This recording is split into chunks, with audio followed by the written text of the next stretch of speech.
Alright, now I gotta get this video up as fast as possible because my brother has his college graduation this weekend, and I know that if I miss one upload, then I am going to miss the entire rest of the thing because I'm incredibly lazy.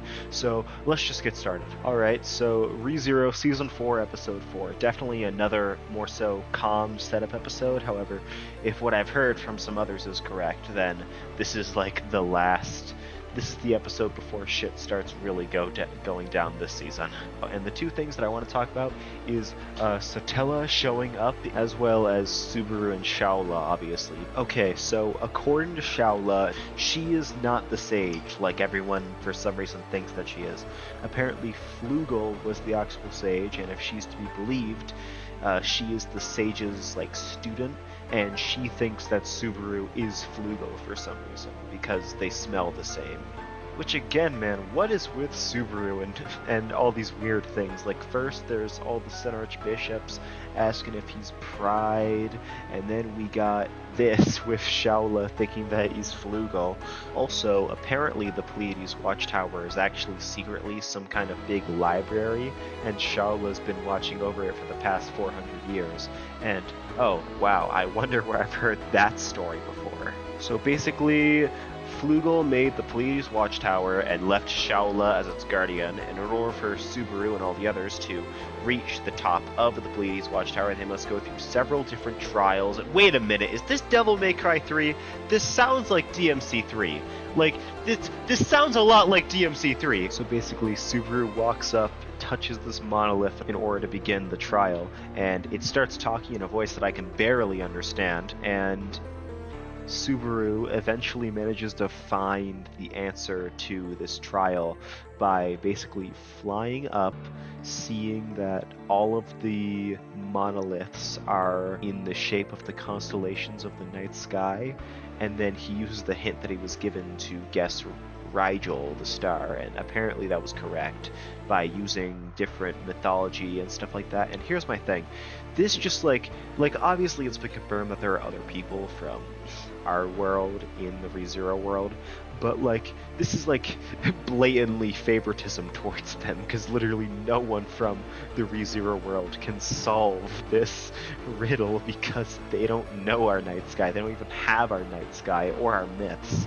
And so after he picks the right option, it ends up turning, the entire room ends up turning into, the library that they were talking about. And hopefully one of these books has a solution to the problems that we face with Rem and all the victims of Capella, because that's kind of the whole reason why we came to this watchtower in the first place, to find Shaola, because we thought she was the sage and that we could ask her, but now it turns out that she wasn't the sage. She thinks that Subaru is the sage, and so now we're kind of in a predicament where we need to still figure out a way to hopefully get information on what to do next. And that's kind of the very, very, very basic rundown of the plot for this episode. Again, sorry, I gotta rush it because I need to leave this weekend, so I want to try to get this video up as fast as possible.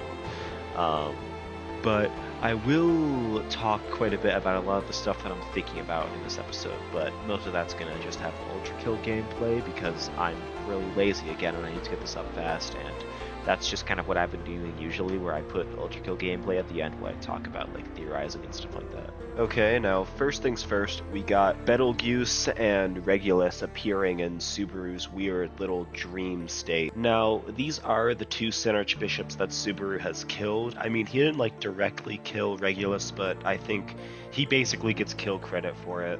So the only thing I could really think of here is that maybe Subaru will get some form of Regulus's invincibility, which would be incredibly useful, or maybe it'll have something to do with him stopping time, more so like what Regulus did.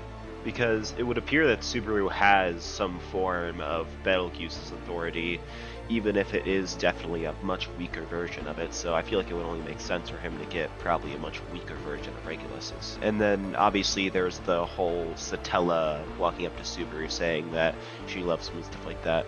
That's not really that new, honestly. We've seen that quite a bit. Clearly Satella loves Subaru for some reason. I do have a theory on that, and I'll probably say it later in another video, but, again, I only watch the anime, so I have probably hundreds of wrong theories. Now, Flugel, who was apparently the true sage, whereas Shala was just the apprentice, I think it's pretty safe to say what we're all thinking. Flugel was definitely from our world. You know, he has an entire trial that is literally just, do you know the Earth night sky constellations, and that's how you solve it. So like it's very clear that he's from our world, which isn't really a shock either, because like it's pretty obvious that there are other people from our world in the ReZero world due to things like Priestella and stuff like that. What does get me is that Shaula thinks that Subaru is Flugel for some reason, and it's because of his smell. Once again, that seems to be a big factor. So for some reason, Satella and Flugel probably had some kind of connection. Maybe Flugel was some kind of Sin Archbishop or similar to one like that. I don't know. But what I can tell you is that because of Shaula, we've gotten some information on the other two heroes, the dragon and the hero, or Reed. I mean, from Shaola's description of Reed, he seems kind of like a dick, I'm not gonna lie. Which is shocking, because you can see in Julius's face that this is like a very shocking piece of information for him. He's probably built a lot of his values on Reed, I can guess. Also, really quickly, I just want to say that I find it really funny that throughout this entire episode, Mei Li for some reason was riding on Shaola's back and just kept on calling her Naked Lady. And we got a really nice moment where Subaru catched Mei Li after she got flung from Shaola after she got scared by them talking about Reed. Hey, watch it! Man, Subaru's the best dad. Also, really quickly, I really like how Shaola talks. I don't really know how to describe it. It just, she talks like she's radical and totally tubular. That's the only two words that I could really use to describe how she speaks, which I do really like, given the fact that Flugel, who she probably listened to quite a bit, probably was from our world and probably took those words and told them to her. Okay, but anyways, I gotta get out of here and make this video really fast. Sorry if it's really lazy, but you know, also sorry if I sound very weird or unpleasant to listen to. I kind of have a bit of a cold. Don't know how I managed to get one within the time frame between last episode and now, but hey, here we are, am I right? But anyways, yeah, I gotta get out of here, you know. Hug your mother, drink some water, have a nice day, man. Also, really fast, both Flugel and Subaru are astronomy nerds confirmed. Holy shit.